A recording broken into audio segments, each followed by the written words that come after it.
terkait masalah tibbun nabawi. Tibbun nabawi ini salah satu dari bidang ilmu agama. An-nabawi, tibbun nabawi artinya adalah tibbun mansubun ila nabi. Itu arti an-nabawi. Karena ya nisbah. Pengobatan yang dinisbatkan kepada Nabi. Sesuatu itu dinisbatkan kepada Nabi apabila itu ucapan beliau, perbuatan beliau, atau iqrar dari beliau kepada para sahabatnya. Sesuatu yang tidak berdasarkan satu dari tiga hal di atas, maka tidak boleh dinisbatkan kepada Nabi SAW. Oleh karenanya Al-Imam Ibnu Qayyim sendiri dan para ulama yang berbicara dengan tibbun nabawi, tatkala mereka menyebutkan suatu pengobatan di zaman mereka, mereka tidak katakan ini tibbun nabawi, tetapi dikiaskan ke itu. Misalkan Nabi memakan sesuatu yang dingin, ya, kurma dicampur dengan sesuatu yang lainnya. Tatkala sifat sesuatu ada suatu benda yang sifatnya sama dengan makanan yang ada di masa Nabi tersebut, maka mereka katakan dikiaskan kepada ini. Ya. Tidak mereka sebutkan itu sebagai tibbun nabawi, tapi hal itu dikiaskan. Boleh juga digunakan makanan ini di masa kita karena memiliki sifat yang sama. Kias kepada hal itu. Jelas ya? Begitu detailnya para ulama dalam berbahasa tatkala mereka berbicara masalah agama. Dan ketika seorang bicara atau menyebut atau menyinggung masalah agama, maka ada adab-adabnya. Ya. Seperti yang sekarang heboh jurus JSR, ya, jurus sehat Rasulullah. Ini bukan kata-kata yang dipakai oleh orang yang memahami keagungan dan kemuliaan Nabi SAW. Sebutkan aja bahasa syar'i, petunjuk Nabi SAW untuk hidup sehat. Kenapa harus menggunakan jurus? Satu. Yang kedua, ini adab yang buruk kepada Nabi SAW menyingkat Rasulullah dengan R. Padahal para ulama dalam bab akidah dan juga dalam ilmu hadis sangat menegaskan bahwa tidak boleh menyingkat salawat kepada Nabi SAW dengan huruf sad, dan menyingkat salawat SAW dengan huruf sad ini bagian adab yang sangat buruk kepada Nabi SAW. Andai kata dia tidak ingin meningkatnya, lebih baik dia sekaligus tidak menulisnya.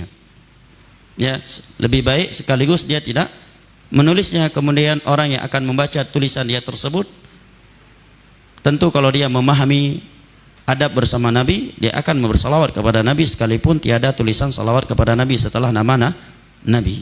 Ini perlu diperhatikan. Naam, ya.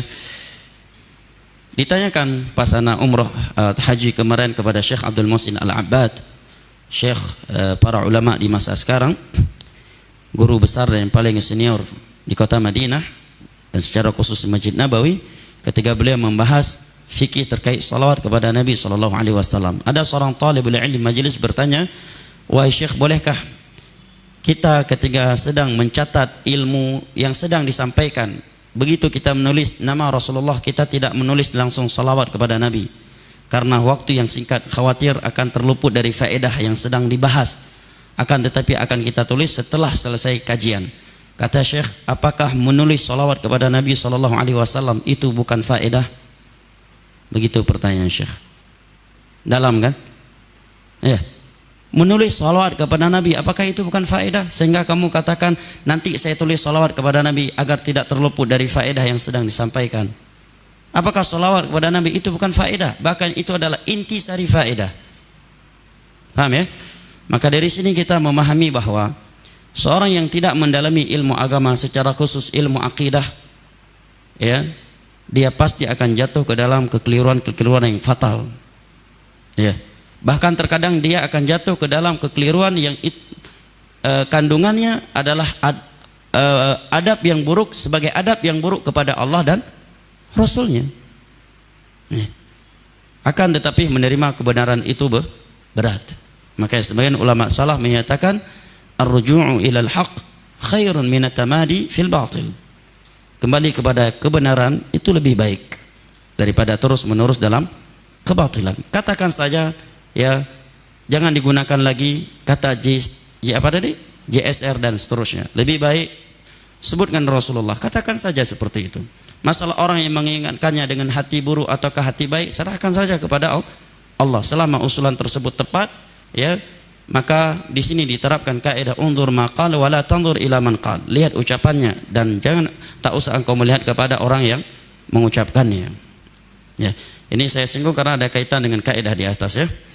Maka dari situ juga perlu diperhatikan bahwa ya, mempelajari kesehatan apabila dinisbatkan kepada Islam tidak boleh dipelajari kecuali dari orang yang sudah memiliki ilmu agama, tidak sekadar dia dari dokter umum kemudian ngaji sunnah, tetap dia nggak akan paham kalau dia sendiri tidak belajar bahasa Arab dengan benar, belajar Tibbun Nabawi dengan benar dari guru yang benar, ya. Bahkan tidak sedikit dari orang-orang yang mereka dinisbatkan kepada sunnah berbicara tentang kesehatan menurut dengan bahasa yang dia sangka adalah Tibbun Nabawi, tapi tatkala dia tidak pernah berduduk bersimpuh berguru kepada para ulama tentang ilmu agama, akidah, hadis, nahwu dan secara khusus Tibbun Nabawi dalam bidang dia tersebut, seringkali meleset dari hal-hal yang itu justru menyelisihi petunjuk Nabi SAW seperti minum susu sapi tadi, ya. Dan terkadang juga menyelisihi dan bertentangan dengan ilmu medis yang moderat, yang mereka adalah benar-benar spesialis ahli dalam hal itu.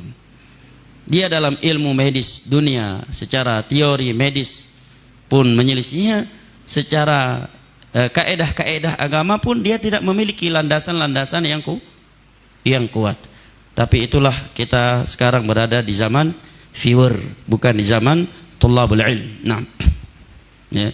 Dan alhamdulillah, ya, untuk di Indonesia banyak asatidzah yang memahami Tibbun Nabawi, dan mereka sebelumnya di dunia kesehatan kemudian duduk bersimpuh kepada para ulama mempelajari ilmu agama, ilmu hadis, ilmu akidah, fikih, qawaid fiqhiyah, usulul fiqh, dan mereka mampu membaca kitab dengan benar.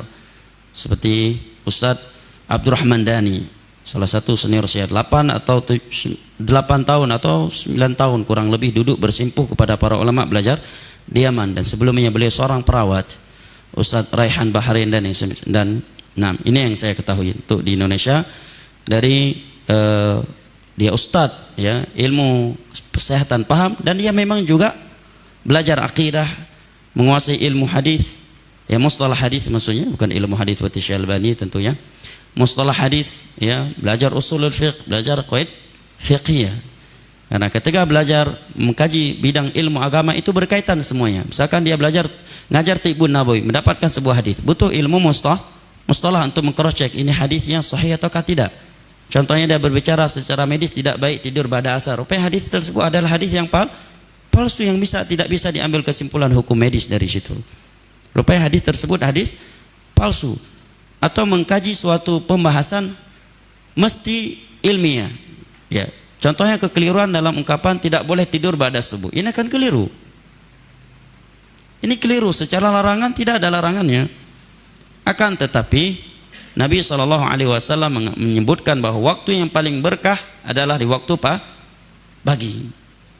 Nah, secara larangan tidak ada larangan. Yang ada larangan adalah salat setelah sunnah mutlak setelah fajar. Hanya saja para ulama menganggap itu tidak baik karena waktu subuh adalah waktu yang berkah untuk melakukan kebaikan akhirat ataukah kebaikan dunia. Kemudian dikaji, kalau memang secara medis itu tidak baik baru disampaikan. Jelas, ya? Nah, ini butuhkan kepada ilmu hadis, ya.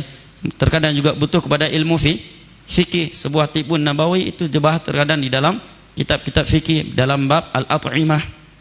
Nah, tidak cukup sekedar seorang dokter kemudian setelah itu dia ngaji sunnah tanpa mengkaji khusus Tibbun Nabawi dari Zadul Ma'ad, tanpa pelajari bahasa Arab, akidah yang benar, kemudian bisa sebebasnya berbicara Tibbun Nabawi dan tanpa memperhatikan landasan-landasan ilmiah. Ini sangat berbahaya, ya. Dan khawatirnya nanti jatuh ke dalam pengharaman sesuatu yang Allah halalkan atau menghalalkan sesuatu yang Allah haramkan. Nah,